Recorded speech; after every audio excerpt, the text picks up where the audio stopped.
Ukraine Europe का रकबे के लिहाज से सबसे बड़ा मुल्क है, लेकिन हम यहाँ यूक्रेन के रकबे के नहीं बल्कि यूक्रेन की आर्मी की बात कर रहे हैं। उर्दू ग्लोब की एक और वीडियो में आप सबको खुश आमदीद।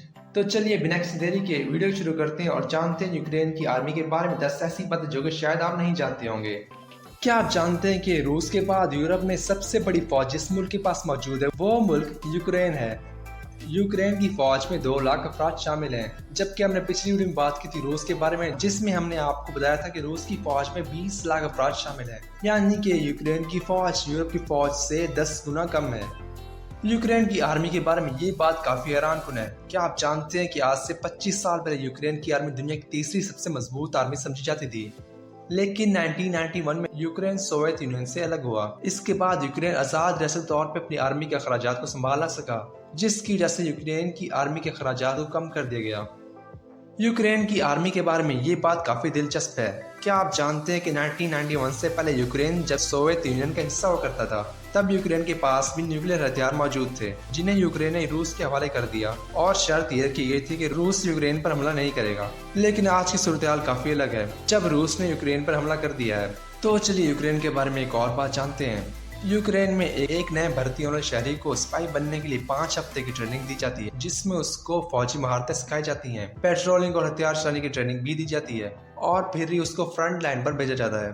क्या आप जानते हैं कि यूक्रेन की आर्मी में 50,000 खवातीन भी शामिल हैं, जिनमें से 10,000 तादाद उन खवातीन की है जो कि रूस के खिलाफ लड़ रही हैं, और इनमें से बड़ी तादाद उन खवातीन की है जो कि मौजूदा सूरत हाल के बाद आर्मी में शामिल हुई। तो इस बात से हम अंदाजा लगा सकते हैं कि यूक्रेन की अवाम अपने मुल्क के दफा के लिए कितनी पुरअज़म है।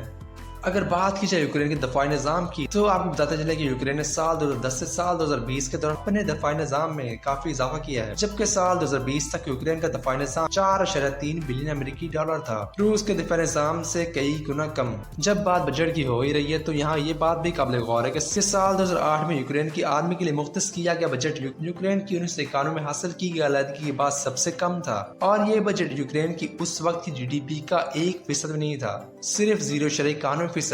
अगर बात की जाए टैंकों की, तो यूक्रेन की आर्मी के पास 900 टैंक मौजूद हैं। यूक्रेन और रूस की लड़ाई के दौरान यूक्रेन ने 230 टैंक गंवा दिए हैं।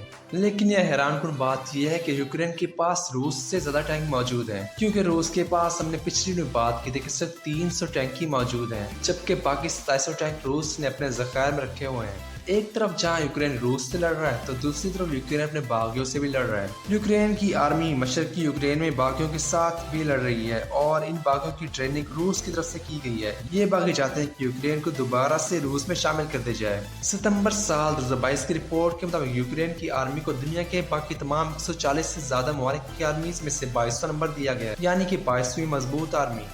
तो उर्दू ग्लोब की आज की हम बात की यूक्रेन की आर्मी के बारे में।